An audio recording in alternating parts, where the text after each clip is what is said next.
네, 잘 지냈습니까? 한국 문학과 동아시아 문학 15번째 시간입니다. 음, 지금 여러분들 어, 라오스의 낙타 샹즈 열심히 읽고 있으리라고 믿습니다. 라오스의 낙타 샹즈로 가기 전에 우리가 임화하면서 예고했던 이 시 두 편 만나보고 갈 예정입니다. 일본의 이 지식인 또는 문학자와 식민지 조선의 문학자의 대화의 수준, 그 수준을 한번 보도록 하겠습니다. 오늘의 강의 제목은 나카노 시게하루와 임화의 대화입니다. 강의가 길어질 것 같은데 너무 길어질성 싶으면 두 번으로 나누어서 진행하도록 하겠습니다. 짤막하게 출석을 불러보죠. 김효정, 김예원, 네, 세 번째 집중 에세이를 썼네요. 21세기의 개가공산, 곳곳에 있죠. 그 21세기 여러분이 살아가는 시대의 개가공산은 어떤 형태를 띠고 있는지 한번 눈을 부릅뜨고 보시기 바랍니다. 네, 잘 쓴 글입니다. 박재훈, 우리 재훈 씨 뭐 하시나? 에세이도 눈에 안 띄고요. 두 번째 집중 에세이를 썼는데 유튜브에 댓글도 보이지 않습니다. 무슨 일 있으면은 KFC 플러스나 이메일로 얘기하기 바랍니다. 신효진, 이은정, 이태경, 주호영, 잘 따라오세요. 김지민, 우리 지민 씨 왜 유튜브 댓글이 보이지 않나? 어디 갔습니까? 김하은, 김보경,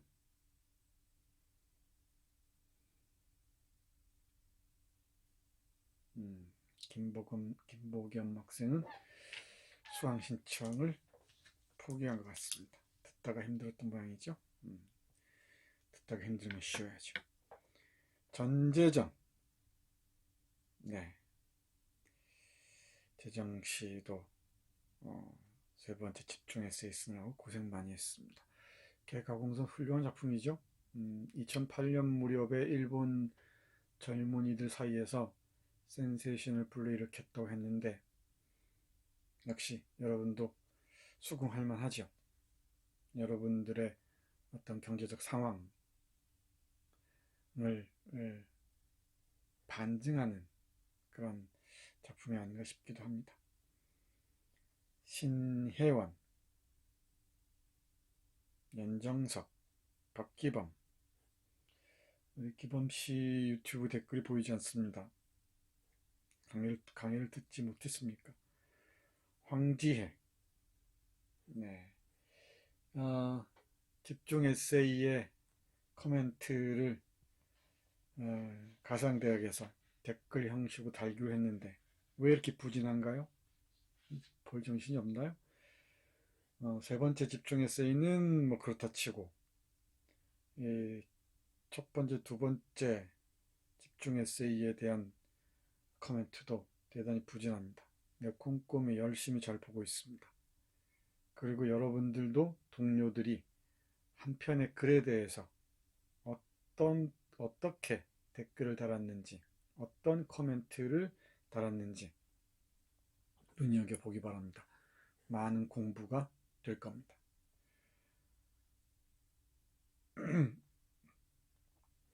신은혜, 윤정원, 네, 집중해서 잘 봤습니다. 열심히 댓글 다십시오. 코멘트 달기 바랍니다. 수요일 목요일까지 시간이 있긴 있습니다만은 지금 보니까 신효진과 황지혜와 신은혜 세 명 정도가 세 번째 집중 에세이에 대한 코멘트를 단 것 같습니다. 윤정훈의 집중 에세이 재밌습니다. 소외에서 혁명까지. 네, 소외를 넘어서는 방법으로서 혁명. 어떤 성격의 혁명인지. 혁명 워낙 다양하죠. 스펙트럼도 아주 넓습니다. 이 개인의 혁명 또는 지적 혁명에서부터 사회혁명에 이르기까지 그 방법론도 대단히 다양할 수밖에 없습니다. 윤재영, 노종환, 신나임, 이성은, 김건우, 우리 건우씨 에세이 잘 쓰는데 왜 이렇게 딴청을 부렸을까? 열심히 에세이 쓰고 열심히 댓글도 달고 하시기 바랍니다. 재미붙지만 재밌습니다. 아마 법대에서 문학을 공부하는 아주 멋진 법조인이 나올 겁니다. 문학작품을 가까이 하는 법조인과 그렇지 않은 법조인은 차원이 다릅니다. 뭐 법조인 뿐이겠어요? 기자도 마찬가지예요. 기자도 이 문학작품을 가까이 하는 이 기자들은 기레기라는 소리 절대 듣지 않습니다. 문학작품은 기본적으로 타자의 고통을 간접 경험함으로써 그 고통의 수준을 가늠하고 그 고통에 공감할 수 있는 능력을 배양하는 과정이거든. 문학작품을 읽는 과정이란 게. 그 다양한 이 고전들, 그리고 그 고전들을 폭넓게 읽은 사람들이 어찌 공부 기계들하고 같을 수 없는가. 우리 건우씨뿐만 아니고 많은 분들 명심하기 바랍니다. 뭘 하더라도 문학작품이라는 그 자양분이 있으면 여러분들의 삶 자체가 달라질 겁니다. 자, 네 번째 집중 에세이는 노종환, 우리 이성은을 먼저 얘기했었는데 우리 노종환은 첫 번째 집중 에세이를 썼군요. 이성은 학생은 지금 교생 실습 중이랍니다. 맞나요? 교생 실습 잘 하고 오기 바랍니다. 학생들 가르치는 교사도 문학작품을 폭넓게 공부한 사람과 그렇지 않은 사람은 완전히 다릅니다. 자, 네 번째 집중 에세이 작성할 학생들입니다. 신은혜, 박기범, 이은정, 김효정. 다시 김효정, 이은정, 박기범, 신은혜. 네 번째 집중 에세이입니다. 네 번째 집중 에세이는 다음 주 월요일 자정까지입니다. 왜냐? 여러분들의 의견을 받아들여서 합니다. 제가 1학년 수업과 2학년 수업을 연속해서 녹화하다 보니까 이 준비하고 녹화하는 게 너무 힘들어요. 그리고 이 멋진 목소리가 자꾸 갈라져서 나온답니다. 지금 한결 낫죠? 볼륨도 훨씬 좋아지고 연속 강의를 하다 보니까 목소리가 갈라져 나오기도 하고 탁하다는 소리를 많이 들었어요.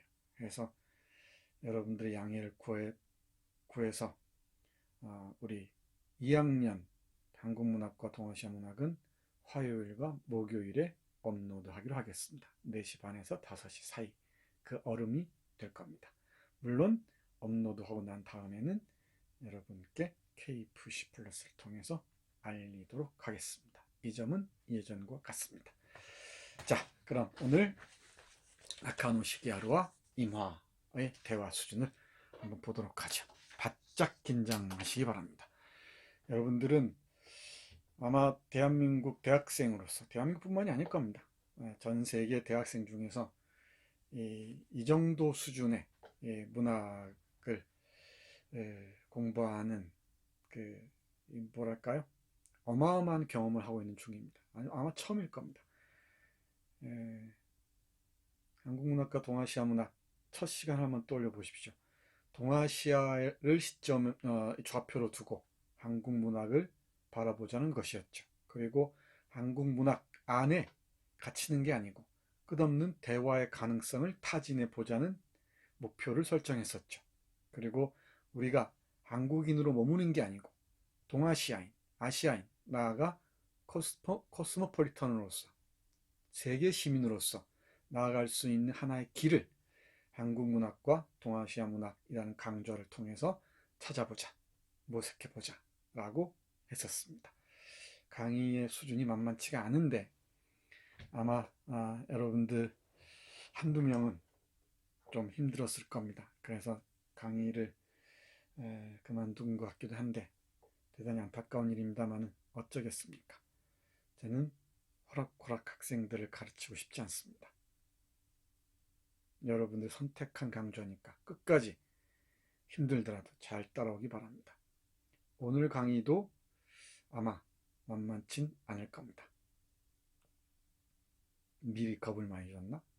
이 정도는 우습다고요? 그렇죠. 우스워야지. 누구 제자인데. 그렇지? 이 정도는 따라와야죠. 이 정도도 못하고서 이 국민대학교 한국어문학부 그것도 정선태 강의를 수강했다고 어디 말할 수 있겠나? 오랜 세월이 지난 다음에는 가장 빡셌지만 가장 고통스러웠지만 가장 강렬한 기억을 남긴 그런 강의로 여러분들의 추억의 길목에 찾아오곤 할 겁니다. 두고 보십시오. 두고 보자는 사람 무섭지 않다고요? 두고 봅시다. 자, 일단 이름부터 기억하세요. 임원은 알죠? 임원은 우리가 담 1927 아직도 담 1927 이 현대어 번역과 코멘트를 제출하지 않은 학생들이 있습니다. 잘 지켜보고 있습니다. 직접 해본 사람과 해보지 않은 사람은 다릅니다. 이 임화의 강의를 다시 한번 리와인드 해보고요. 그리고 1학년 강좌 중에 1학년 강좌에 임화의 현해탄 특강이 있습니다. 우리 강의하고 다른. 그리고 카프 문학에 관한 특강 그 강의가 한 강좌가 있습니다. 이 김남천을 강의하면서 카프에 대해서 강의한 게 있으니까 그 강의를 찾아서 보기 바랍니다. 그러면은 이 강의를 돌파하기가 훨씬 수월할 겁니다. 그렇지 않으면은 조금 어려울 거예요.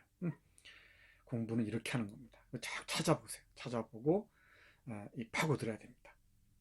내가 이 도끼하고 쟁기하고 또 뭐야 이 여러 가지 이 도구들을 여러분들 손에 쥐어줬잖아. 여러분들은 그 도구들 가지고 밀림도 헤쳐나가고 밭도 갈고 광맥도 파고 해야지. 자, 보겠습니다. 오늘 필기창이 말을 잘 들어야 할 텐데 모르겠어. 자, 첫 번째 슬라이드로 넘어왔습니다. 내 자리도 옮겼죠? 한 자리에 머물면서 강의를 했더니 재미가 없대요. 뻣뻣하게 한 군데만 있으니까 그랬는지. 자, 따라해 보세요. 나카노 시게하루. 자꾸 따라해야 됩니다. 입으로 이 암기를 해야 돼요. 나카노 시게하루.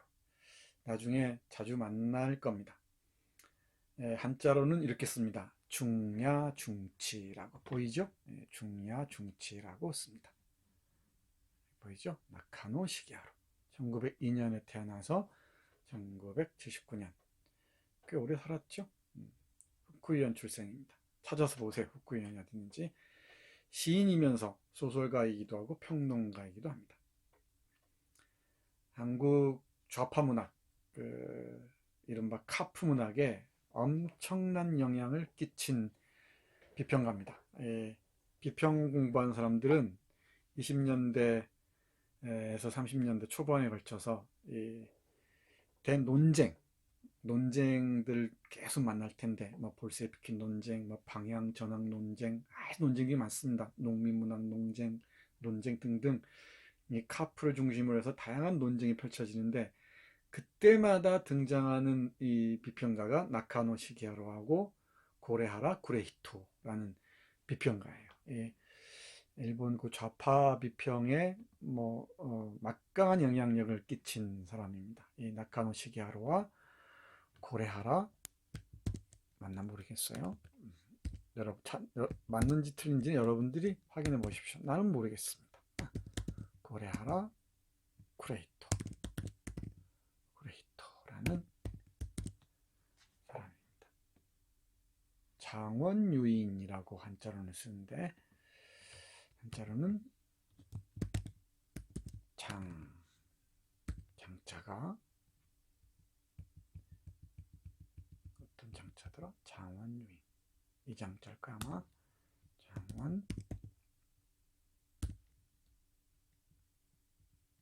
장원유인 들판 이자죠? 장원유인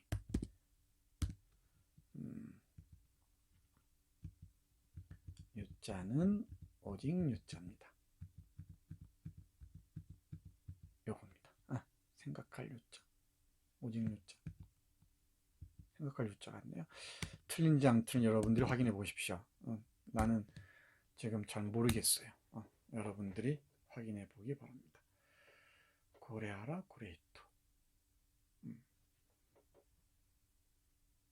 기연가 미연가 긴 듯 아닌 듯 합니다. 이 나카노 시게하루와 고레하라 구레히토라 그랬네. 구레히토가 정말 엄청난 영향을 행사합니다. 우리 인화는 물론이고 백철이나 또 누굽니까 김남천이나 아주 많아요. 한효나 많은 그 문학자들이 있는데 그 사람들이 이 나카노 시게하루와 고레하라 구레히토를 하나의 그 버팀목으로 해서 자신들의 비평을 전개를 했죠. 비평판에서 싸움을 펼쳤던 겁니다. 깊이 여기서 더 이상 깊이는 들어가지 마십시오. 이름 정도만 확인하면 됩니다. 대단히 중요한 비평가였습니다. 그리고 한국 그 좌파 비평 이 장에서 정말 중요한 역할을 했다는 것, 이 정도만 기억하기 바랍니다. 1926년에 마르크스주의 예술연구회를 조직하고요. 그리고 1928년에 나프가 결성되는데 일본에서 나프 결성 당시에 핵심적 역할을 합니다. 이 나프 이랬죠? 1학년 강좌 참고하기 바랍니다. 한국은 카프입니다. KA 그리고 러시아는 라프입니다. L. 이게 국제적인 그 문학 그 조직체죠. 그러니까 이 사회주의의 영향력 하에서 문학의 조직화를 시도했던 것입니다. 문학의 조직적 활동이 가능하냐 그렇지 않느냐를 둘러싸고 논쟁이 많은데 이 당시에는 그랬습니다. 러시아 혁명 이후에 문학의 세계적 조직화를 모색했었고 그 영향력 하에 이 카프와 나프가 있었죠. 흥미로운 것은 일본 프롤레타리아 예술가 동맹보다 이 N은 니폰입니다. 일본 니폰 프롤레타리아 예술가 동맹보다 코리아 조선 프롤레타리아 예술가 동맹이 먼저 결성됐어요. 대단히 흥미롭죠. 1925년 8월이니까 이 좌파 문예 운동에서 조금 조직적인 운동에 좀 앞서갔다고 얘기할 수 있습니다. 1학년 강좌를 참고하기 바랍니다. 1931년에 일본 공산당이 입당합니다. 그리고 32년에 대검거 사건이 있었습니다. 우리 고바야시 다키치 보면서 이 대검거 사건 기억나죠? 1929년, 32년 이 사회주의자들이나 공산주의자들을 대대적으로 검거한 이유가 있습니다. 왜냐하면 이 사람들은 천황제 비판적이었거든. 천황제 주의자였단 말이야. 전쟁에 반대하는 사람들이었어요. 그 노동자 차별하는 것에 반대했단 말이야. 우리 고바야시 다키치 개가공성 보면은 식민지에서의 노동자들 고통을 얘기하고 있잖아. 조선인들에 대한 어떤 동정, 연민, 연대 이런 의식들이 있죠. 그러니 이 일본 국가주의자들이 좋아할 리가 없지. 그러니까 이 권력의 시녀들이었던 특별고등경찰, 특고라고 했죠. 특고라고 했습니다. 특별고등경찰을 특고라고 했어요. 특별고등경찰, 이 특고를 동원해서 대대적으로 이 사상범들, 사회주의자들, 사상범들을 체포했던 거지. 그 과정에서 카푸도 와야 됐고 일본도 마찬가지입니다. 34년에 전향합니다. 이 전향문학도 1학년 강좌를 참고하기 바랍니다. 지난주 강의 1학년 제15강을 들으면은 16강인가? 16강을 들으면은 전향 문제를 깊이 있게 여러분들이 들을 수 있을 겁니다. 1학년 강의 수준이 만만치가 않습니다. 대한민국 대학생 중에서 제일 불쌍한 대학생이 국민대학교 국어국문학과 한국어문학부에 들어온 새내기들이에요. 새내기 그 강의는 한국현대문학 입문은 의무거든. 의무. 피해갈 수가 없어요. 여러분들은 피해갈 수 있지. 선택할 수 있잖아. 근데 우리 1학년들은 필수적으로 들어야 돼요. 그러니까 이런 어려운 강좌를 들으니 얼마나 힘들겠는가. 근데 1학년들이 잘 따라옵니다. 그리고 여러분들보다 댓글 수준도 높아요. 코멘트 수준도 높습니다. 긴장하기 바랍니다. 이 1학년 우리 학생들이 2학년, 3학년 올라가면은 아마 미루나무처럼 무럭무럭 커서 엄청난 힘을 발휘할 겁니다. 전향 강좌 1학년 강의 제16강 참조하기 바랍니다. 전향이란 무엇인지, 전향에서 추록한 다음에 전향소설 마을집이라는 걸작을 씁니다. 그리고 이 나카노 시게하루가 한 유명한 얘기가 있습니다. 작은 차이가 어마어마한 차이를 빚어낸다. 그러니까 어마어마한 검열, 감시망 속에서 노골적으로 이제 비판할 수 없죠. 그럼 작은 차이들을 여기저기 숨겨놔야 되죠. 그 작은 차이들을 읽어내는 것, 이게 비평가들의 몫이라는 것이지. 이해 가나요?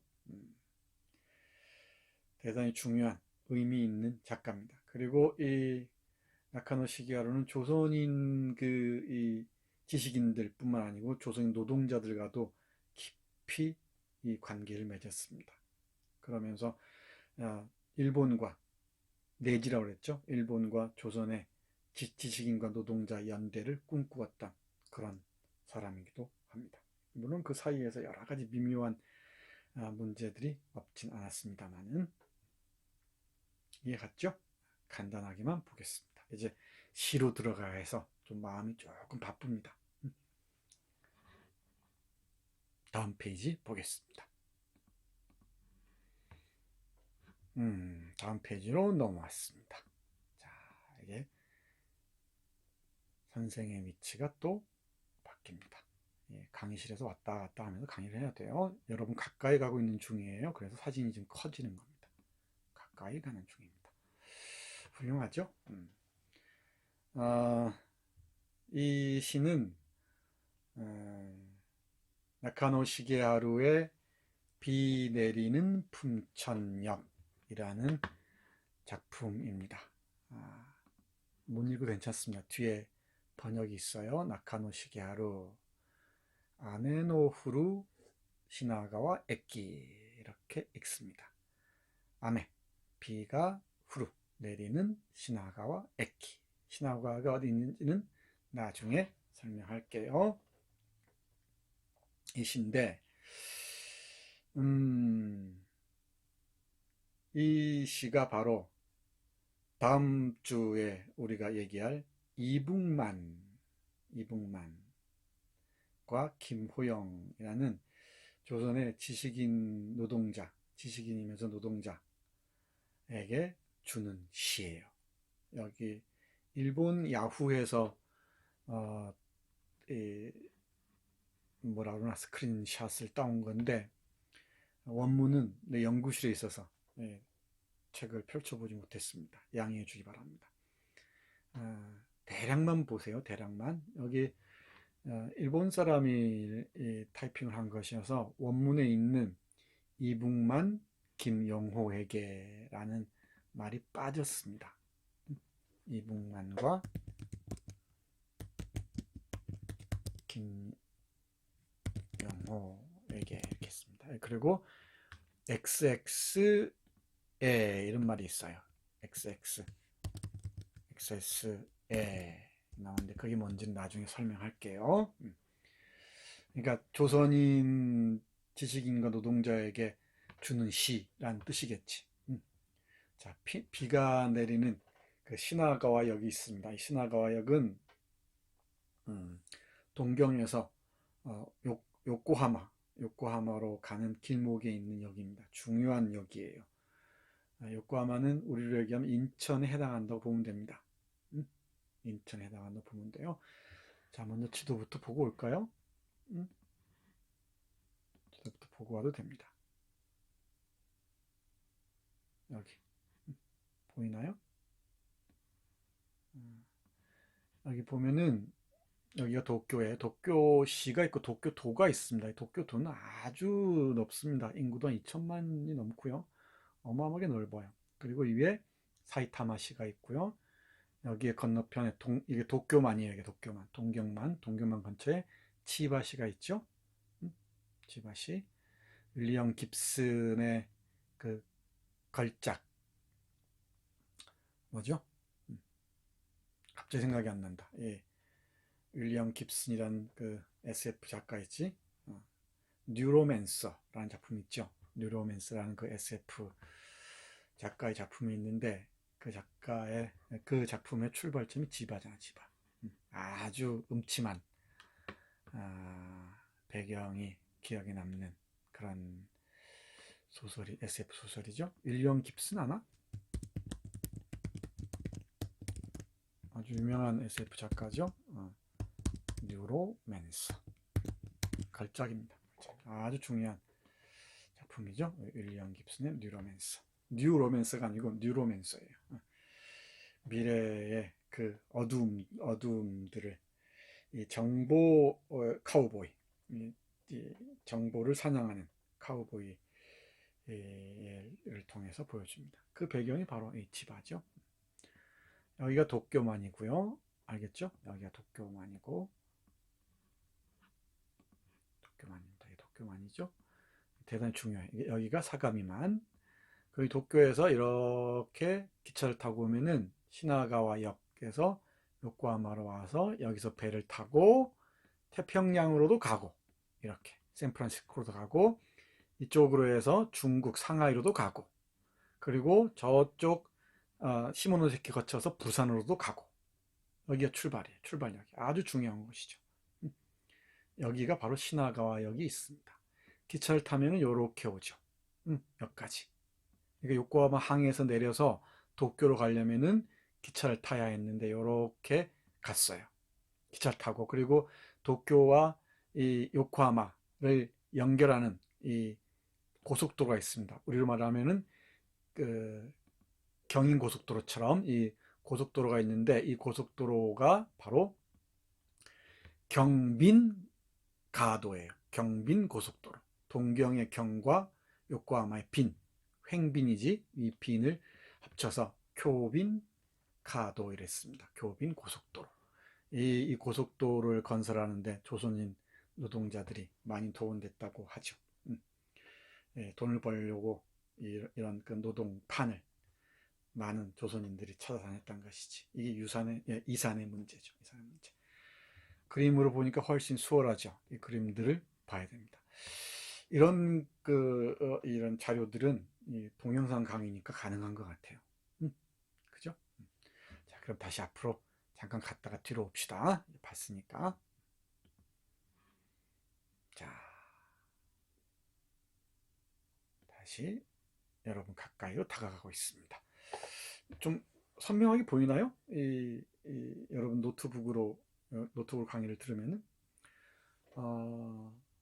그저께인가 동네 카페를 갔는데 여러분 같은 모양이에요. 대학생 모양인데 열심히 그 노트북을 펼쳐놓고 태블릿 PC인가? 태블릿을 펴놓고 이어폰 꽂고 열심히 강의를 듣고 있어요. 우리 학생들도 저렇게 강의를 듣겠구나 생각을 했습니다. 화질이 조금 나쁘더라도 떨어지더라도 양해하기 바랍니다. 요 그림은 요 사진은 나카노 시게 하루의 그 책의 표지입니다. 신호등이 떨어지는 건데 이 시에 나오는 구절이에요. 짧게만 보세요. 간단하게 볼게요. 여기 보면은 신이요 사요나라 긴요 사요나라 이랬죠. 신이여 잘가게 김이여 잘가게. 이 신과 김은 조선인인 거예요. 그죠? 김이 와라 이랬죠. 그냥 번역만 하겠습니다. 자네들은 여러분들은 비가 내리는 시나가와 역에서 차를 탄다 이랬죠. 승차한다 이랬죠. 됐죠? 이 정도만 알면 됩니다. 이 정도만 보세요. 일본어 할 줄 아는 사람은 전체를 봤으면 좋겠습니다. 그리고 다 이제 잘 가라는 얘기입니다. 리여 사요나라. 이씨 있죠, 이씨. 또 한 사람의 또 한 사람의 이여 사요나라. 잘 가라. 이제 자네들의 부모, 찌치하라 그랬죠, 찌치하. 일본은 료신이라 그러는데 부모라 그랬습니다. 찌치하. 부모들의 나라로 카에로 돌아간다. 이랬지? 자네들의 나라의 강물은 지금 추운 겨울에 얼어붙었다. 그리고 여러분들의 그 반역하는 마음은 일순간에 얼어붙는다. 이렇게 쭉 나옵니다. 여기까지는 상세하긴 하지 않을게요. 뒤에 번역문이 있으니까. 일단 여러분들은 일본어로 먼저 쓰여졌다는 것에 주목하십시오. 이렇게 일본어로 쓰여졌다는 것에 주목하기 바랍니다. 이해 갔지 먼저? 그러니까 나카노 시기하루라는 일본의 시인이자 비평가이자 소설가인 사람이 조선인 노동자와 노동하는 지식인들에게 주는 시를 썼단 말이야. 그 제목이 뭐라고? 비 내리는 시나가와 역, 품천역이라는 작품을 썼어요. 됐죠? 그 이 작품이 이제 조선인들이 동경에서 만들었던 잡지가 있습니다. 그 잡지 이름이 뭔고 하니 무산자예요. 무산자. 뭐라고? 무산자라는 잡지에 번역해서 실습니다. 이렇게. 보이죠? 비나리는 품천역이라고. 여기 보이나요? 무산자 제3권 제1호 이렇게 나오죠. 무산자 제3권 제1호. 이게 아마 1927년인가요? 내가 지금 오락가락합니다. 한번 여러분들도 찾아서 나에게 좀 알려주기 바랍니다. 무산자 1929년일 겁니다. 29년 제1호에 제3권 제1호, 제3권 제1호 27년에 처음 나오니까 아마 29년이 맞을 겁니다. 29년에 1호 첫 번째 무산자라는 호에 일본에서 간행된 조선어 본 이 잡지였어요. 좌파 잡지였던 것이지. 노동자 해방을 꿈꾸었던 이 잡지였습니다. 이 잡지에 이렇게 조선어 번역으로 실립니다. 지금 어떤 얘기 하는지 알겠지? 조선어 번역으로 이 글이 실려요. 훌륭하지 않아요? 자, 보세요. 여기 제목은 비나리는 품천역이랬지. 이 한글로 보여주려다가 원문이 있어서 원문을 가져왔습니다. 원문으로 보는 게 훨씬 실감이 날 겁니다. 그리고 중야 중치 이렇게 나와 있지. 나카노 시기하루. 잘 보이죠? 그리고 여기 XXX 복자 우리 1927 1927 기억나죠? 우리 복자 읽는 법들 배웠었지? 문맥을 통해서 읽을 수 있다고 그랬죠? XXX 기념으로 이북만, 김용호, 의계는 애계입니다. 이북만과 김용호, 애계. 이것도 여러분들 현대어로 잘 적어보세요. 다시 현대어로 잘 적어서 커멘트와 함께 나에게 이메일로 보내기 바랍니다. 자꾸 해봐야 돼요. 이런 거 자꾸 해봐야 됩니다. 자, 앞에 일본어가 있으니까 일본어를 할 줄 아는 사람은 일본어하고 한번 비교를 해보세요. 그리고 이 당시 1920년대 번역과 그리고 요즘 현대어 번역은 어떨지 한번 보십시오. 그리고 여기저기 올라와 있는 번역이 있는데 잘 참조해야 됩니다. 잘못하면 엉뚱한 짓들을 벌이기 쉬워요. 원문과 일본어 원문 앞에 있었던 것 그리고 이 조선어 번역본 이걸 꼼꼼하게 살펴봐야 됩니다. 20년대 27년에서 28년 요 무렵을 우리가 역사적으로 한번 돌아볼 필요가 있어요. 이제 일본이 이 경제적 위기로 치닫습니다. 여러분들 1929년 세계 대공황 기억합니까? 9년 하면 딱 떠오르는 게 세계공황이죠. 세계공황입니다. 대공황. 요즘에 코로나와 함께 이 세계 대공황이 계속 소환되곤 하죠. 세계 대공황에 버금간다. 뭐 미국의 실업자가 3천만이 넘었다 그러지. 이 큰일입니다. 이 미국 중심의 이 역학 구도가 완전히 무너지는 것 같습니다. 이 코로나와 함께, 그죠? 그리고 이 유럽과 미국 중심의 이 세계 구도가 무너지면서 새로운 어떤 이 세계 사회 판도가 펼쳐지는 것 같아요. 그건 나중에 기회 되면 좀 깊게 얘기하기로 하고, 우리의 관점에서 보자면은 이른바 오리엔탈리즘적 시선에서 벗어날 수 있는 모멘텀을 우리가 지금 마주하고 있는 것 같습니다. 그 결정적인 모멘텀의 순간에 지금 놓여 있는 것 같아요. 이 시선의 전환, 정말 이 눈이 번쩍 뜨이는 그 순간에 있는 것 같습니다. 말 나왔으니까 지금 여러분들이 어떤 순간에 강의를 듣고 있는지를 봐야 됩니다. 예. 오리엔탈리즘이란 말 많이 들어봤죠?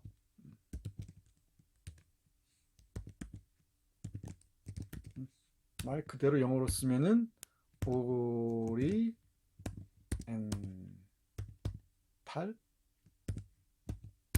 리즘입니다. 오리엔탈 하면 동양이죠. 동양의 리즘 쓰니까 동양주의라고 번역하는 사람들도 있습니다. 근데 개념이 조금 어려워요. 에드워드 사이드라는 잘 안 보인다, 그지? 지도는 봤으니까. 에드워드 사이드라는 이집트 출신의 미국 문학비평가가 같은 제목의 책, 오리엔탈리즘의 책에서 제안한 개념입니다. 80년대에 그야말로 센세이션을 불러일으켰죠. 오리엔탈리즘, 에드워드 사이드 오리엔탈리즘. 지금도 다양한 방식으로 변주되면서 운용되고 있습니다. 개념은 미셸 푸코부터 이어지는 라인업이 있습니다. 너무 들어가지 맙시다. 너무 들어가지 말고 따로 공부할 사람들 하세요. 이제 2학년, 3학년들이니까 이 정도만 짚어주면 파고들면 돼요. 이 오리엔탈리즘은 동양주의 이렇게 하면은 뭔 말인지 잘 모릅니다. 간단하게 얘기하자면은 서양의 시선에 의해서 만들어진 동양의 이미지입니다. 동양상이에요. 서양의 시선에 의해서 만들어진 동양의 동양의 이미지입니다.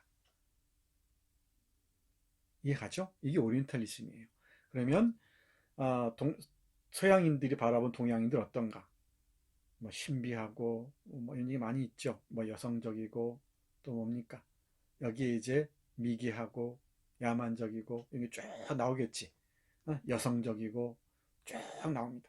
그러면서 보호하고 다 우리가 계몽해줘야 할 대상으로 정립하지.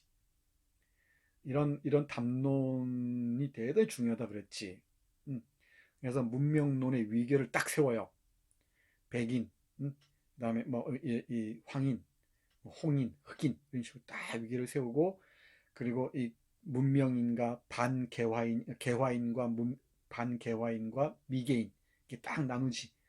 이런 이 위계 질서가 오리엔탈리즘과 접속하면서 우리의 의식 속으로도 파고듭니다. 그 일본이 이 오리엔탈리즘을 전유해요. 자신들이 전용해서 쓴단 말이지. 그리고 자신들은 우리 배웠었지, 후쿠자 유키치에서 봤듯이 탈아 입구를 주장하면서 끊임없이 우리는 아시아에 있지만은 늘 우리는 서양입니다. 아시아에 있는 서양이다. 이런 자기 기만의 논리에서 못 벗어나요. 일본의 가장 큰 이 집단적인 뭐랄까요, 이 기만 증후군입니다. 이게 자리 잡고 있습니다. 아시아에 있지만 우리는 서양인이라는 거예요. 그러니까 노란 피부 하얀 가면의 이 분열증에서 못 태어나와요. 이 분열증에서 못 태어나옵니다. 자기 정립이 불가능합니다. 이 심각한 분열증을 보여줍니다. 이게 이제 일본의 이 전쟁, 2차 세계대전까지 나아가고 지금 영속패전까지 이어집니다. 이 논의들이. 절대 이 사람들은 일본의 집단 무의식 속에서는 자신들을 아시아인이라고 스스로 정립하지 못해요. 그러니까 늘 불안한 거예요. 우리 얘기했었잖아. 노란 하얀 피부, 검은 피부 하얀 가면 누구야? 응?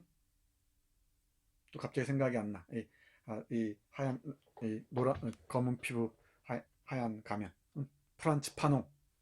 딱 떠올라야 돼. 프란츠 파농의 검은 피부 하얀 가면. 언제가 얘기했던 것 같은데, 그죠? 대지에서 저주받은 자들. 이 분열증 환자들이거든.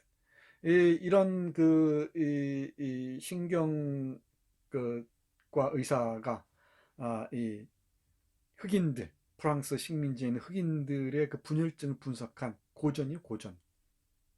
식민지에서 어떻게 벗어날 것인가를 고민하는 탈식민주의의 고전이죠. 검은 피부 하얀 가면이. 근데 일본에서는 노란 피부 하얀 가면을 실천하고 있어, 지금도. 일본에, 내가 얘기했나 모르겠어요. 일본의 그 정신분석학자, 내가 좋아하는 정신분석학자 있습니다. 거의 제야 정신분석학자인데 기시다 슈라는 사람이 있습니다.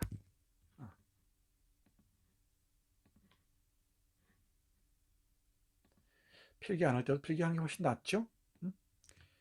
기시다 슈라는 사람이 있습니다. 기시다 슈의 책 중에 게으름뱅이 정신분석이라는 책이 있어요. 두 권인데 이 게으름뱅이 정신분석이라는 책 메모 잘 하세요. 이 도서관에 가서 찾아보세요. 이 책에 현대 일본을 정신분석한다라는 글이 있습니다. 어떤 글이 있다고? 현대 일본을 정신분석한다. 이 글을 읽으면 여러분들의 이 눈과 귀가 확 열릴 겁니다. 그러면서 시야가 열리면서 이 지적 환희, 이 지적 그 엑스터시가 정말 밀물처럼 여러분들을 덮쳐올 거예요. 응? 이게 일본의 근대가 이거구나. 내가 얘기했었지, 다 얘기했었던 거야. 막스 베버 얘기하면서 재주술화와 과정을 거쳤다 그랬지. 천황제 시스템에서. 그렇죠? 합리성으로 무장한 근대에서 말이야. 천황이라는 무당이 들어와서 지배하고 있는 이 희한한 이 뭐랄까요? 이 뒤틀린 이 시스템이 일본을 지배했단 말이지. 그러니까 시민혁명의 기억이 없어요. 자기 권력을 쟁취하기 위한 그 기억이 없습니다. 지금까지 그래, 지금까지. 철저히 집단적인 사고에서 못 태어나죠. 그 극우 세력들, 천황을 신으로 받던 극우 세력들의 이 조종에서 못 벗어납니다. 재벌들과 극우 세력들과 극우 정치인들이 일본을 지금 쥐락펴락하고 있단 말이지. 비극적이죠. 비극적입니다. 이 기시다 슈의 게으름뱅이 정신분석을 보고 또 하나, 여러분들의 훌륭한 사부님이 번역한 책이 있어요. 속국 민주주의론, 그리고 영속패전론, 그리고 사쿠라 치다, 이런 책들이 있습니다. 여러분들은 아마 듣도 보도 못한 책들일 거예요. 따라해봐. 속국 민주주의론, 영속패전론, 사쿠라 치다. 이 책들은 시라이 사토시하고 갑자기 생각이 안 난다. 책이 어디 갔나? 있어요. 속국민주주의론. 시라이 사토시하고 우찌다 다스루라는 아주 일본의 대단히 비판적인 지식인 두 사람입니다. 두 사람의 대담집 세 권이에요. 속국민주주의론, 영속패전론, 사쿠라지다. 영속패전론은 다른 사람들과 함께 번역했고, 속국민주주의론과 사쿠라지다는 내가 번역을 했습니다. 읽어보시면은 일본의 현실을 정확하게 읽을 수 있을 거예요. 일본을 모르고서는 안 됩니다, 우리는. 근대부터 지금까지도 그렇지만은 앞으로도 그럴 거예요. 일본 무너져라, 일본 침몰해라 이런 얘기 하는데 큰일 날 소리입니다. 일본이 위기에 닥치면은 일본 극우 세력들은 전쟁으로 치달을 수밖에 없어요. 너 죽고 나 죽자예요. 카미가제의 이 세이신, 정신이라는 게 바로 그거야. 너 죽고 나 죽자. 이건 2차 세계대전 얘기할 때 다시 한번 얘기해야 되는데 짧게 얘기하자면 그렇습니다. 속국 민주주의론의 핵심이 뭐냐면은 일본은 미국의 속국이라는 거야. 속국을 일본이 미국의 속국이라는 걸 받아들이는 대가로 일본은 민주주의를 지금 향유하고 있다는 거야. 그러니까 노예 민주주의라는 것이. 이 두 학자는 아주 신랄하게 비판합니다. 미국을 숭배하면서 그 안에서 이 어린아이처럼 민주주의와 번영을 구가했다는 것이지. 이해가죠? 영속패전론이라는 게 뭐냐면은 일본이 2차 세계대전을 저질렀잖아. 이 미국에 패했죠. 그리고 이 미주리호에서 항복 문헌에 서명을 하지. 그러니까 미국에 대해서는 아주 굴욕적일 정도로, 굴욕을 그 넘어설 정도로 아주 저열하게 굴종을 해요. 싹싹 빌고 말이야. 미국 거라면 막 떠받들고 어쩔 줄 모르지. 유럽 것, 서양 것이라면 어쩔 줄 몰라. 미국 사람들의 그 서양 컴플렉스는 지독합니다. 우리는 민주주의 투쟁의 기억이 있어요. 그 어떤 자존의 기억들이 있습니다. 자존을 쟁취하기 위한 기억이 있어요. 일본은 집단적으로 그게 대단히 취약합니다. 이 두 사람의 진단은 미국에 대해서는 저렇게 패배했다고 굴종적으로 무릎을 꿇으면서 절대 아시아에 대해서는 반성하지 않습니다. 패배를 인정하지 않습니다. 그러다 보니까 일본은 영속적으로 패할 수밖에 없다는 논의, 이게 영속패전론이야. 읽어봐야겠지. 아마 번쩍 뜰 겁니다, 눈이, 시야가. 그 사쿠라지다는 결국 이런 식으로 가다가는 일본은 정말 침몰할 수밖에 없다는 거예요. 사회적으로. 일본의 위기를 가장 잘 보여주는 학자들이고 그 학자들의 대담집입니다. 그 위대한 책들을 누가? 여러분의 사부님이 번역을 했다는 거야. 박수 소리 안 들리네. 멋쩍긴 멋쩍네요. 한번 읽어보세요. 얘기를 왜 하냐면 오리엔탈리즘의 문제여서 우리는 그러니까 우리 내면의 오리엔탈리즘과 싸워야지. 그잖아. 우리의 시선이라는 게 우리를 바라보거나 우리를 바라볼 때 우리는 우리의 시선으로 바라볼 것 같은가 아니면은 근대적인 시선, 즉 서양적인 시선으로 우리를 바라볼 것 같은가. 오랫동안 우리는 일본을 경유해서 이입된 서양의 시선, 즉 오리엔탈리즘의 시선으로 우리를 바라봤어요. 우리의 눈으로 우리를 보기까지 정말 많은 시간이 걸렸습니다. 지금도 서양, 정확히 얘기하자면 일본을 경유해서 수용된 서양의 시선으로 우리는 우리 자신을 바라봅니다. 그래서 조선놈들은 안 돼. 미국 없으면 안 돼. 일본과 불화를 하면 안 돼. 일본이 수입 제재하면 우리는 다 죽어. 어떻게 일본과 맞짱 뜨려고 하래. 그래. 응? 미국에 대해서 독자적으로 자주적으로 뭔가를 얘기하려고 그러면 어림없는 소리 하지 마. 이 사람들의 의식과 무의식 속에는 완강하게 이 오리엔탈리즘이 변형된 형태로 자리 잡고 있는 거예요. 정말 우리가 우리 자신의 시선으로 우리를 바라보고 세계를 바라보고 아시아를 바라본다는 건 쉬운 일 아닙니다. 대단히 어려운 일입니다. 대단히 고통스러운 일이에요. 어마어마한 내공을 쌓아야 됩니다. 공부를 하지 않으면 안 돼요. 우리는 서양인의 시선으로 세계를 보는데 너무나 익숙합니다. 그게 우리는 일본을 경유해서 왔었고 지금은 직접 서양의 시선으로 우리와 세계를 바라보죠. 여러분들이 아시아인들이나 중국을 바라보는 시선, 누구의 시선일 것 같은가? 그건 일본에 의해서 변형된 시선이에요. 우리는 마치 일본의 식민지였지만 일본 다음이다라는 어떤 2등 국민이라는 아주 못난 의식이 있습니다. 그게 우리를 이렇게 힘들게 만듭니다. 일본의 극우 세력과 이 한국의 극우 세력들이 어떻게 만나는지 보세요. 아주 기형적 형태로 만나는데 그 의식의 저 깊은 곳에 바로 오리엔탈리즘이 도사리고 있어요. 그리고 일본이 변형된 형태로 받아들인 오리엔탈리즘을 우리가 다시 한 번 더 변형해서 받아들인 것이지. 그러니까 2중, 3중 변형된 오리엔탈리즘이란 말이지. 여러분들이 동남아시아인들 바라보는 시선, 누구의 시선인가? 응? 여러분들이 흑인 바라보는 시선, 누구의 시선인가? 여러분들이 인디언 바라보는 시선, 누구의 시선인가 말이야. 우리의 시선일 것 같은가? 시선은 다시 강조하지만 역사적, 문화적, 정치적으로 구성됩니다. 원래 그런 시선이 있었던 게 아니에요. 역사적이고 정치적이고 문화적으로 구성됩니다. 이렇게 봐라 할 때 그렇게 보는 거예요.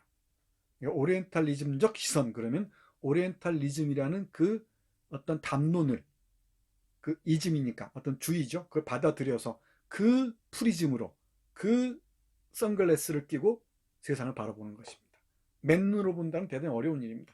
여러분들이 맨눈으로 볼 수 있는 게 뭐가 있을 것 같아요?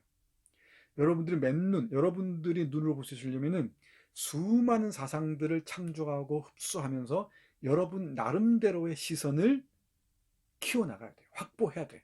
그때 비로소 여러분들이 뭔가 사물이든 사상이든 대상이든 어떤 사람이든 이걸 평가할 수 있단 말이에요. 판단할 수가 있어요. 여러분들은 대부분 누가 이랬다더라 라는, 누가 뭐뭐 했다더라 라는 그 시선으로 바라보는 것입니다. 대학이란 모름지기 자신만의 시선을 확보하고 구축하는 교육이 이루어지는 곳이어야 해요. 그렇지 않은 대학들은 다 사기꾼들입니다. 사기 행각들 벌이는 거예요. 명심하세요. 여러분들의 눈으로 세상을 바라보고 여러분들의 관점에서 사물이나 사람의 그 의미들을 판단해낼 수 있고, 그리고 최종적으로 나까지도 내가 누구인지도 판단할 수 있어야지. 루신식으로 얘기하자면 그 나만의 비수를 갖추고서 내 스스로를 해부할 수 있어야 돼요. 그래야 세상을 향한 투창이 힘을 발휘할 수 있다 그랬지. 그래야 여러분들의 삶이 행복하고 풍요로워집니다. 그걸 굳이 목적론적 관점에서 행복을 설정하지 않더라도 여러분들의 삶들이 비옥해집니다. 삶의 토양들이. 왜 아니겠어요? 여러분들의 삶의 토양에 수많은 이제 사유들이 깃들겠죠. 수많은 고전들이 여러분들의 사유의 이 토지 위에 또다시 뿌리를 내릴 겁니다. 그리고 수많은 사람들의 이야기가 여러분들의 이 사상의 토대 위에서 또 춤을 출 겁니다. 그때 여러분들은 행복할 수밖에요. 왜? 여러분들만의 눈으로 볼 수 있는 수많은 빛나는 무늬들이 여러분들 찾아올 거거든. 그 순간의 엑스터시들, 그 경의를 여러분들은 계속 경험해 나가야 됩니다. 그것들이 쌓여야 여러분들이 자신감 있게 당당하게 어디 가서도 여러분 스스로를 주장할 수 있어요. 나는 내 제자들이 그렇게 커가기를 바랍니다. 그렇게 성장하길 바랍니다. 그리고 끊임없이 그 방향으로 성장하길 바람하지 않습니다. 그러기 위해서는 대학에서 탄탄하게 공부를 해놔야 돼요. 이게 대학의 존재 이유예요. 여러분들이 무엇을 하든 우리 성문 씨처럼, 또 누구야? 우리 교육학과에 누가 있었더라? 응? 나임 씨처럼 교사를 하든, 아니면 우리 건우 씨처럼 나중에 법조인이 되든, 우리 기범 씨처럼 번역학자가 되든, 뭐가 되든, 뭘 하든 말이야. 뭐 누구처럼 우리 제자처럼 이 증권회사에 다니든, 은행에 다니든, 또는 뭐 기업에 다니든, 게임 회사에 다니든, 어디에 있든 이 자신의 튼실한 자기 사유의 사상의 토대가 있어야 돼요. 그래야 여러분들은 여러분들의 인생을 살 수 있습니다. 남들이 살았던 삶을 졸졸졸 따라가는 노예 같은 인생이 아니라 여러분들만의 삶을 살 수 있습니다. 그때 찾아오는 환희들이 있어요. 그 환희들을 지속적으로 우리는 만날 수 있을 겁니다. 이렇게 문학작품을 깊이 공부하면서. 오리엔탈리즘 어렵지 않죠? 쉽게 생각하세요. 쉽게. 조금 더 공부하면 이제 훨씬 더 다른 눈으로 세상을 볼 수 있을 겁니다. 자, 지우고 참고하라고 한 책들도 차근차근히 보기 바랍니다. 자, 잘 안 보이겠지만은 눈을 부릅뜨고 확대해서 한번 보기 바랍니다. 이 PPT 가상대학에 다 올릴 테니까 차근차근히 보세요. 비나리는 품천약. 여기까지 다 했지? 나카노 시게하루. 그 다음에 복자하다 말았다. 그지? 여기서 중요해요. XX절 기념으로 이북만 김영호 의계. 됐죠? 이게 XX가 뭐냐? 복자 의계가 여기까지 와버렸다. 그지? 이거 읽어내야 돼요. 퀴즈. 이게 천장전입니다. 천장전. 강의가 어떻게 샜지? 세계공황 얘기하다 그랬다. 그지? 세계공황 얘기하다가 코로나 시대에 시선의 변화 얘기하다가 여기까지 와버렸네. 참 훌륭한 강의죠. 내가 어디로 가는지도 모르겠어요. 다시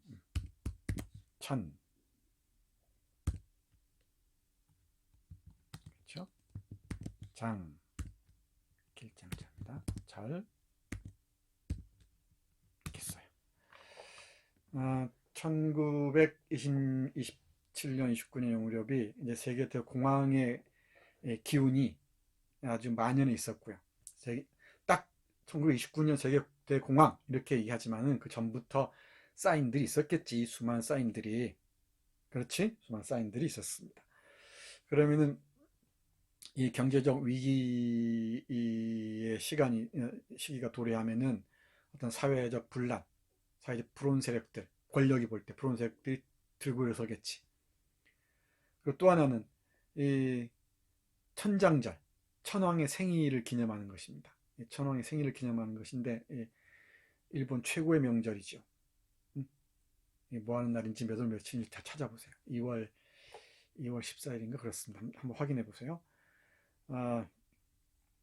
이 천황에 대해서 수많은 테러 모의 이런 게 있었어요.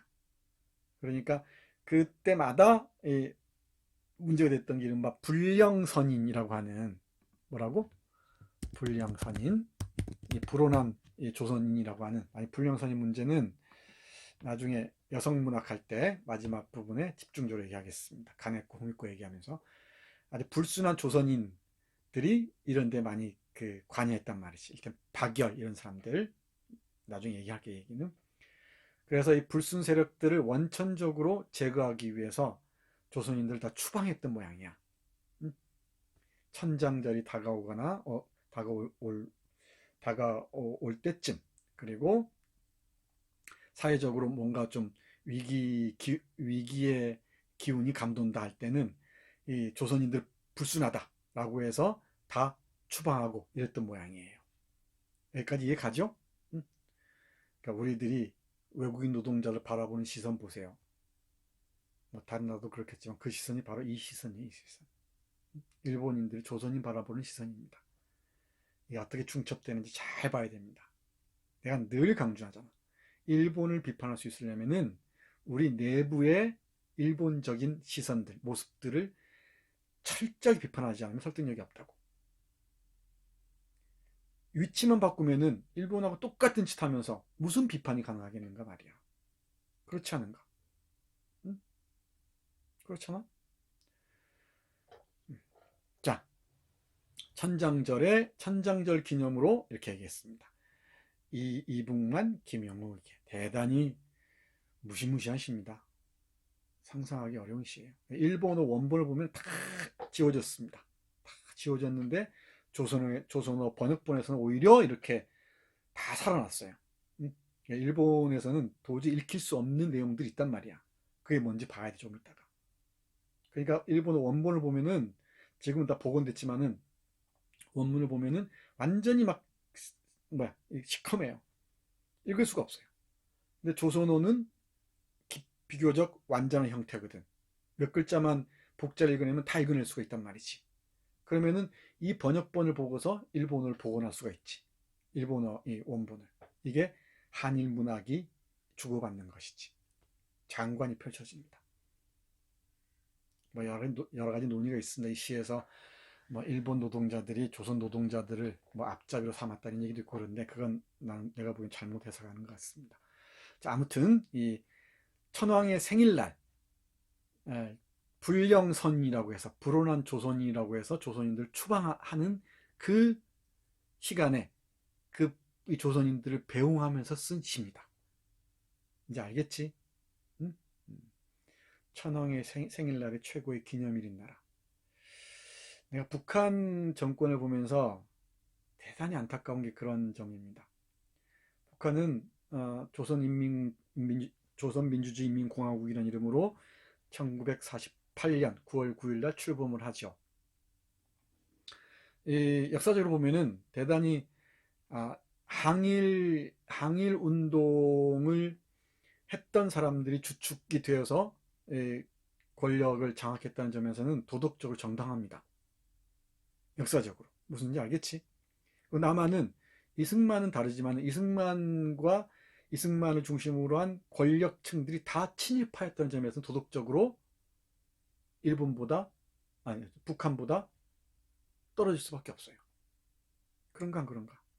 한 국민국가가 새롭게 수립할 때 어떤 도덕적 정당성을 확보해야 되잖아. 근데 조선민주주의인민공화국은 항일 저항운동 세력들이 권력을 장악했어요. 이건 다 연구가 된 것들이야 다. 근데 대한민국은 이승만은 독립운동했고 그리고 하와이에서 미국에 돌아왔지만 뭐 친일이라고 얘기할 수 없을 거예요. 여러 가지 독립운동에 문제는 있었지만은. 근데 이승만을 옹이한 둘러싼 세력들은 친일파였단 말이지. 그렇잖아. 그럼 도덕적으로 정당한가 정당하지 않은가? 정당하지 않지. 그래서 남북한 체제 경쟁이 벌어져요. 그러니까 북한 쪽에서는 조선민주주의인민공화국에서는 자기들이 도덕적으로 정당하다는 거지. 그래서 문인들이 대거 전쟁 때 넘어가고 그래요, 북한으로. 정당하다고 생각하니까. 문인들은 또 그런 꿈을 꾸는 사람들이잖아. 나중에 기회가 있을지 모르지만.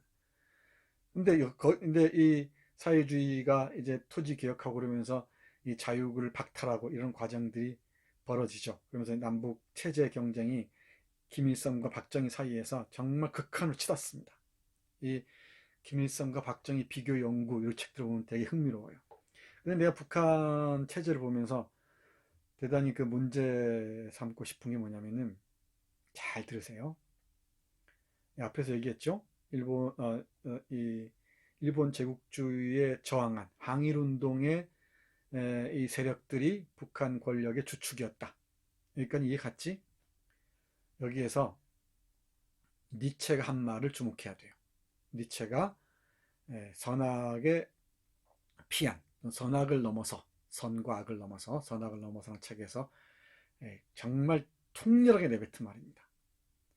괴물과 싸우면서 가장 주의해야 할 것은 괴물을 닮지 않도록 하는 것이다. 뭐라고? 괴물과 싸우면서 가장 주의해야 할 것은 괴물을 닮지 않도록 해야 하는 것이다. 늘 자신의 심연을 들여다봐야 한다. 이런 논의들이 이어집니다. 언제 얘기했는지도 모르겠네요. 그런데 우리 북한 정권은 천황제 시스템에 저항해서 일본 제국주의에 저항했단 말이지. 그 저항 세력들의 주축이었어요. 그런데 김일성 세습 체제가 굳어지면서 이 괴물 같은 천황제 시스템을 모방하기 시작하네. 일본 천황제 시스템식의 극장 국가가 돼버린다는 얘기야. 지금 3대째 세습이 되잖아. 이런 데가 어딨냐 말이야. 이런 데가 도대체. 이건 이 한반도 정치적 운명을 봐서 되게 비극적이에요. 웃음거리죠, 웃음거리. 전 세계적으로. 정치적 체제만 보자면. 이 북한의 이런 체제를 뭐 인정은 해야겠죠. 근데 우리 근대사를 쭉 돌이켜보면은 대단히 비극적입니다. 정말 북한 체제가 대단히 성공적인 사회주의 모델을 보여줬다면은 어땠을지 모르겠습니다. 지금은 이 천황제 시스템을 그대로 답습하는 것처럼 내 눈에는 보여요. 그리고 일본과 미국에 대한 증오로 체제에 영향분을 삼는 것 같습니다. 일본 극우 세력들이 한국과 중국에 대한 혐오를 영양분으로 삼아서 움직이듯이 미국에 대한 저열한 굴종과 아시아에 대한 증오와 우월감, 혐오와 우월감을 이 연료로 해서 일본 극우 정치 세력들이 작동하듯이 말이야. 네, 천황제 하면은 북한 생각이 자꾸 납니다. 어떤 얘기인지 알겠죠? 이걸 또 툭 한두 마디만 딱 맥락을 딱 잘라가지고 말이지. 어떤 신문처럼 말이야. 어떤 일보처럼 앞뒤 맥락 잘라가지고 정암묵의 교수는 북한이 도덕적으로 정당한 체제다.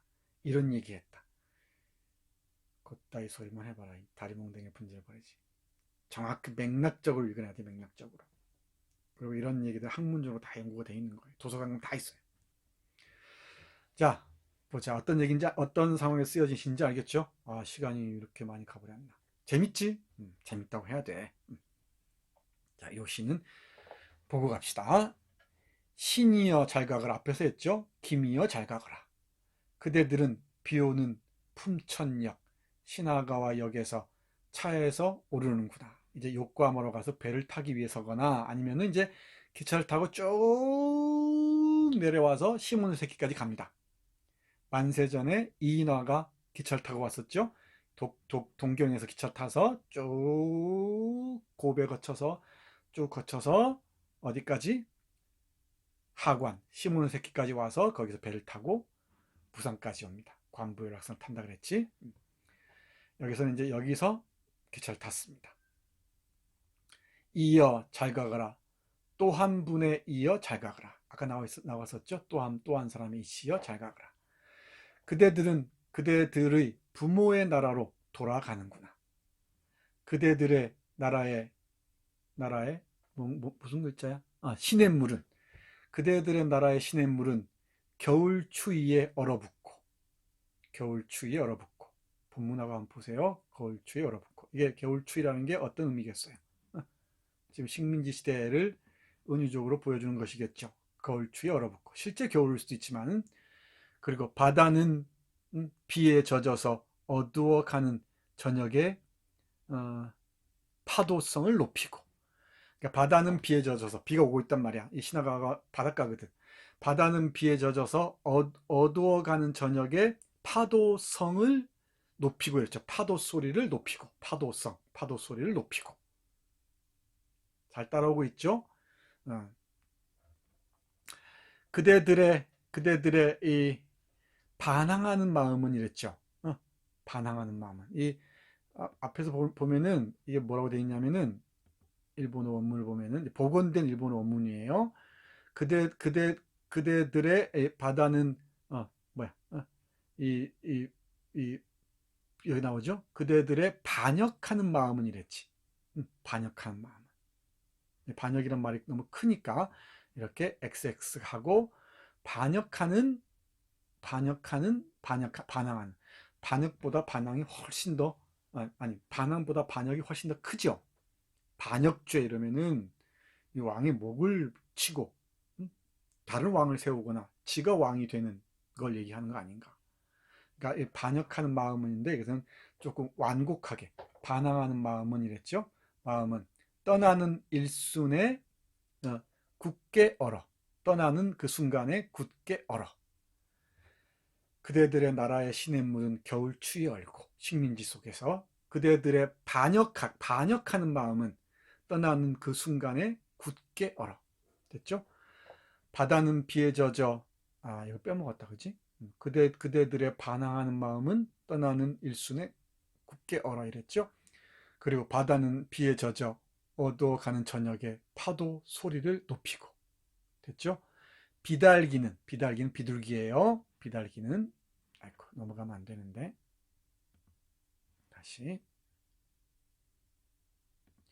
비둘기는 비에 젖어서 연기를 해치고 연기를 헛치고 이랬죠. 비둘기는 비에 젖어서 연기를 이게 해치고 그죠? 연기를 해치고 창고 지붕에서 날인다. 창고 지붕에서 날아내리는 거야. 이 풍경 묘사가 정확하죠? 창고 지붕에서 날아내린다. 그대들은 비에 젖어서 그대들 뭐야? 또 안 보인다.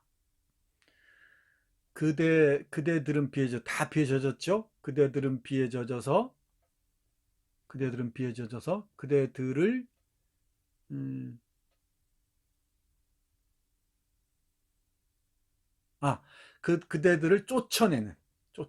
그대들을 쫓아내는 일본의 못못을 생각한다. 이게 뭐겠어요? 이게 뭔지 찾아야 돼. 일본의 경찰일 수도 있고 여기서는 전체로 보면 천황입니다. 천황. 그대들을 쫓아내는 일본의 그 권력일 수도 있고 경찰일 수도 있고 그렇겠죠. 여기서는 천황이에요. 일본의 천황을 생각한다. 그대들은 비에 젖어서 그의 나오죠. 그가 나오는 걸 봐서 천황이라는 걸 알 수가 있어요. 그의 뭐야? 그의 그의 머리털,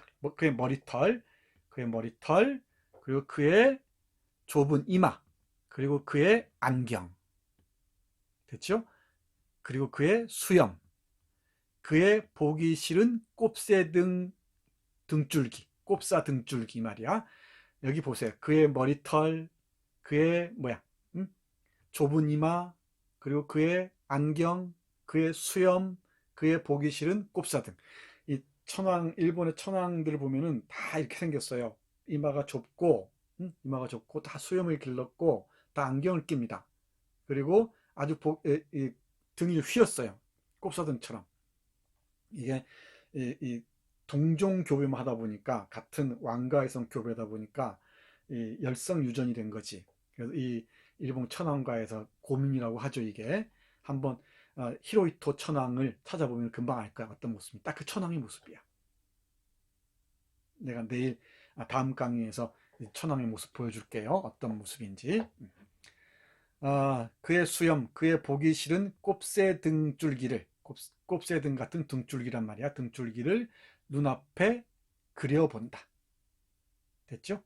눈앞에 그려본다. 너는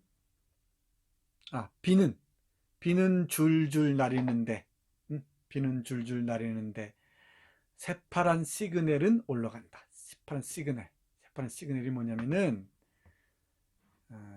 새파란 시그널이 뭐냐면은 시간이 견디기 힘들면은 쉬었다가 오세요. 새파란 시그널이 요겁니다. 시그널이 뭐 파란불, 빨간불, 노란불로 바뀌면서 차 출발을 알리고 이런 것들 있죠. 이게 시그널이에요. 됐죠? 새파란 시그널이 올라갑니다. 됐죠? 왜?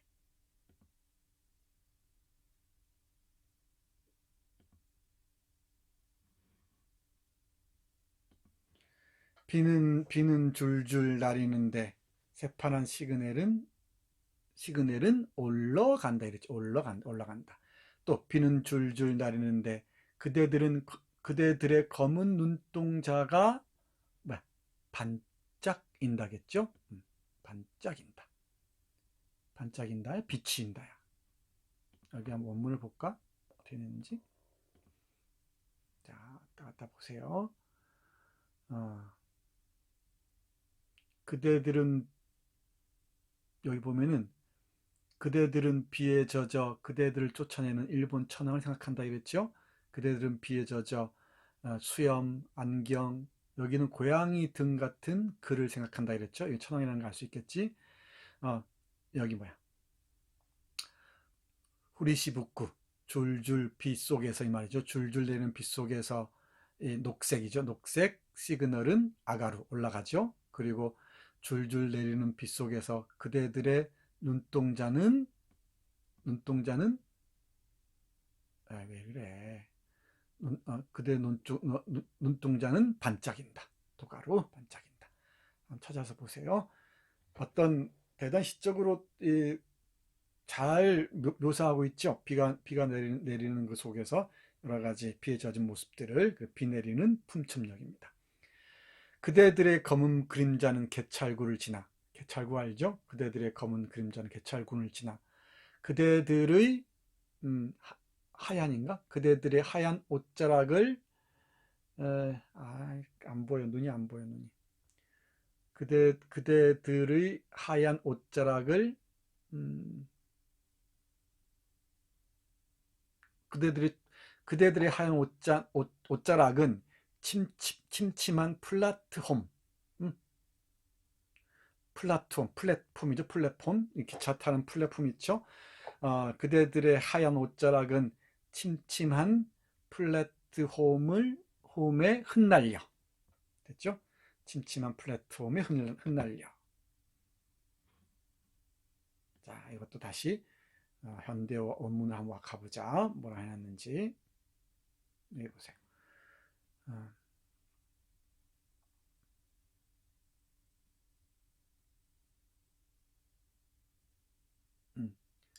이거 빼먹었나? 비는 포석에 젖어들고 있었는데. 여기부터 했죠? 그대들의 이 검은 모습은 개찰구를 지나고, 여기로 지나 그대들의 하얀 모슬린 옷이에요. 옷자락은 뭐야?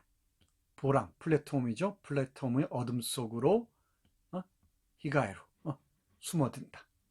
됐죠? 그쪽으로 들어간다. 대충 봅시다. 모자란 부분은 내일 또 다음 시간에 보충할게요. 이상하면은 얘기를 하세요.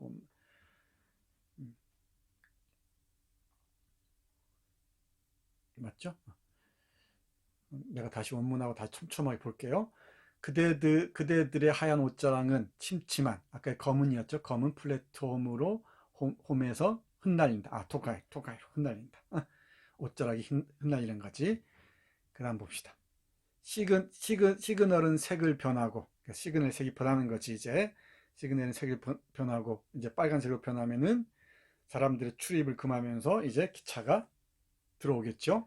시그널은 색을 변하고, 그대들은 차에 올라탄다. 차에 올라탄다. 그대들은 출발하는구나. 그대들은 떠나는구나. 여기까지 됐죠? 안 어렵습니다. 조선의 사나이요, 계집아이인 그대들. 조선의 남성이요, 여성인 그대 아이들. 이 계집아이는 그때 흔히 썼으니까. 머리끝, 배끝까지. 우린 발끝까지 이래야 되겠죠? 여기 한번 볼까요? 뭐라 했는지. 두 장을 나란히 놓고 볼 걸 그랬다. 됐죠? 그대들은 차에 오른다. 그대들은 떠난다. 출발한 그대들은 떠난다. 요 부분이 보아하니까 지금 이 일본어 본에서 빠진 것 같죠? 빠진 것 같습니다. 이 번역본하고 차이가 있습니다. 자, 원본으로 돌아갈게요. 다시 우리 한국어 번역본 돌아갈게요. 큰 흐름만 보기 바랍니다. 큰 흐름만 잘 보기 바랍니다. 조선의 사나이요 계집아인 그대들, 머리끝 발끝까지 꿋꿋한 동무. 됐죠? 머리끝 발끝까지 꿋꿋한 동무. 일본 프롤레타리아트의 앞잡이요 뒷군. 이게 논란이 많았었어요. 일본 프롤레타리, 우리 앞잡이란 말이 대단히 부정적으로 쓰이잖아. 그지? 부정적으로 쓰여서 그냥 일본 프롤레타리아의 그냥 이 심부름꾼, 이 정도로 좀 약간 낮춰보는 이 느낌이 있다라고 번역하는 사람들이 있어, 해석하는 사람들이 있어. 근데 내가 보기에는 프롤레타리아트, 그러니까 이 무산자 계급, 노동자 계급의 연대를 중심에 두면은, 그대들은 조선인의 조선인 노동자이자 조선 노동자이자 노동 지식인인 그대들은 일본 프롤레타리아트의 이 길잡이면서 이끌고 가면서 또 뒤에서, 뒷군이니까 뒤에서 미는 사람이라는 얘기죠. 앞에서 끌어주고 뒤에서 밀고 하는 그런 모습을 표현한 것이지, 이 일본 프롤레타리아트의 그러니까 일본의 노동자 계급이 조선의 노동자 계급보다 높으니까 앞잡이 노릇한다, 이런 뜻은 아닌 것 같아요. 말이 안 되잖아, 맥락상. 왜 이런 얘기를 하는지 모르겠습니다. 논란이 있는지 나는 동의하기 어려워요. 여러분들 생각 어떤지 모르겠습니다. 자, 보세요. 가거든 그대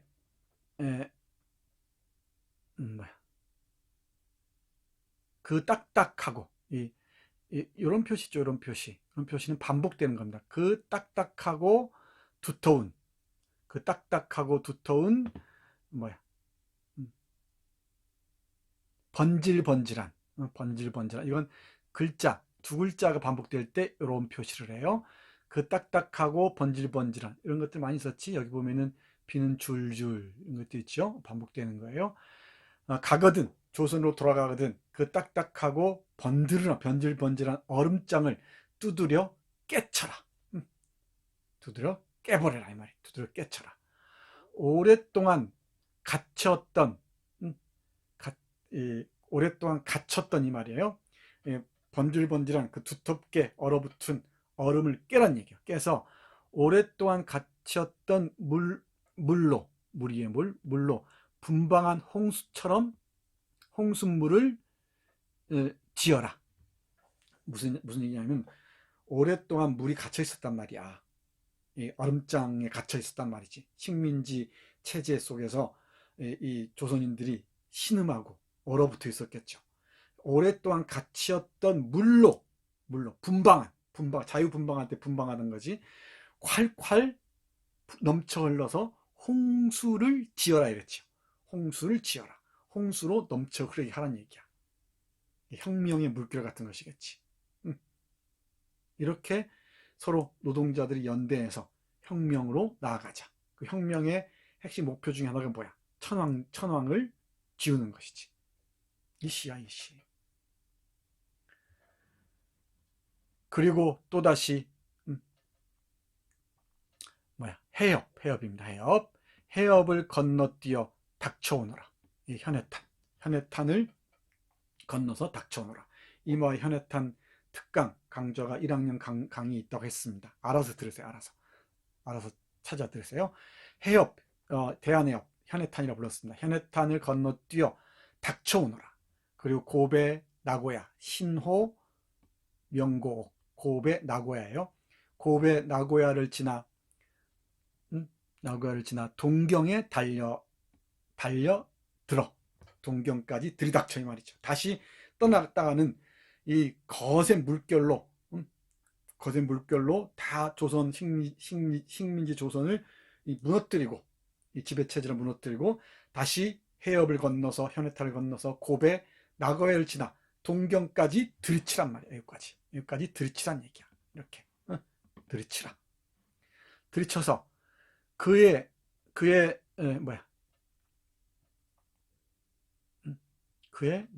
신변에 육박하고, 그가 누구라 그랬지? 천황이야, 천황. 그의 신변에 육박하고, 그의 면전에 나타나, 그의 얼굴 앞에 나타나 그를 사로잡아. 이런 말 쓰는 거 참 어마어마하지. 그를 사로잡아. 그가 누구라고? 천황을 사로잡아. 그의 뭐야? 그게 아마 이게 멱살일 겁니다. 그의 멱살을 움켜잡고, 그의 멱살을 움켜잡고, 그의 뭐야? 아마 내 기억이 맞다면은 그의 목 바로 거기에, 목 바로 거기에다가 낫을 겨누고, 그의 목 바로 거기에 낫을 겨누고, 그리고 만신에 뛰는 피, 만신 온몸이죠. 온몸에 뛰는 피에 됐죠? 온몸에 뛰는 피. 이제 이 천황을 죽이는 것을 꿈꾸는 거지. 온몸에 뛰는 피에, 만신에 뛰는 피에 뜨거운 복수입니다. 뜨거운 복수의 환희 속에서 웃어라, 울어라. 복수의 환희 속에서 웃어라, 울어라. 이렇게 얘기합니다. 누가? 나카노 시게하루가. 계략적으로 이해 갔지. 그리고 큰 문제 없죠. 이해하는데 조금 그 앞에서 봤던 일본어 현대어 표기하고 좀 많이 다르네요. 이게, 내가 일본 야후에서 가져온, 여기는 또 뭐 이 김이어 사요나라 신, 사요나라 김, 사요나라 이 이렇게 얘기했죠. 여기를 앞에 나왔던 거 이걸 반복하고 있죠. 근데 이건 번역본은 다르죠. 번역본의 차이 같습니다. 차이. 그리고 이 번역에서 빚어지는 차이 같습니다. 이게 맞아요. 그리고 가서 이렇게 이 얼음을 깨치고 쭉 나옵니다. 그러다가 일본 프롤레타리아트 보세요. 여기 그 이 뚝을 무너뜨리고 홍수를 이루어서 다 무너뜨리라 이런 얘기를 합니다. 그리고 일본 프롤레타리아트의 이 뭐야 방패 앞에 방패, 뭐 뒤에 방패 앞에 방패는 뜻입니다. 우시로 방패, 뒤에 방패, 앞 방패는 뜻이에요. 방패로 번역을 했죠. 잘 가라. 복수의 환희에 뭐야 오는 날까지 이렇게 번역했죠. 우리의 번역보다 훨씬 완곡하지. 수준을 낮췄죠. 여기는 목에다가 낫을 꽂아 이렇게 얘기했잖아. 이게 아마 일본어와 이 조선어에서 번역의 차이지. 근데 실제 이 번역을 보면은 이것도 이북명이 번역한 것으로 알려져 있는데 이 번역은 아직 정확하지 않습니다만 아마 이북명이 맞을 거예요.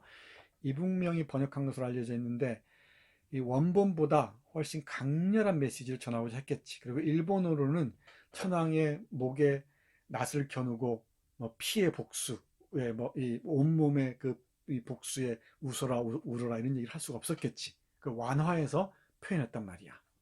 근데 조선어에서는 훨씬 더 강렬하고 격렬하게 이 번역을 빌어서 표현했던 것이지. 이해 가나요? 무슨 얘기인지? 네. 엄청난 작품이죠. 여러분들이 이런 작품을 만나야 됩니다. 만나고 이 조선인과 일본인 사이에 어떤 교감이 있었는지, 어떤 연대가 있었는지 이 지점들을 계속 찾아내야 돼요. 중국과 조선인의 연대가 있었듯이. 민족 중심주의에서 벗어나야 됩니다. 대단히 위험합니다. 우리와 연대할 수 있는 사람들은 전 세계에 있어요. 그리고 우리가 정말 가증스러운 작자들 우리 주위에 수없이 많지. 응? 그 극우 세력들 보란 말이야. 말도 안 되는 소리 내뱉는 사람들. 그리고 그 정말 사악한 권력들. 어제 5.18이 지나갔죠.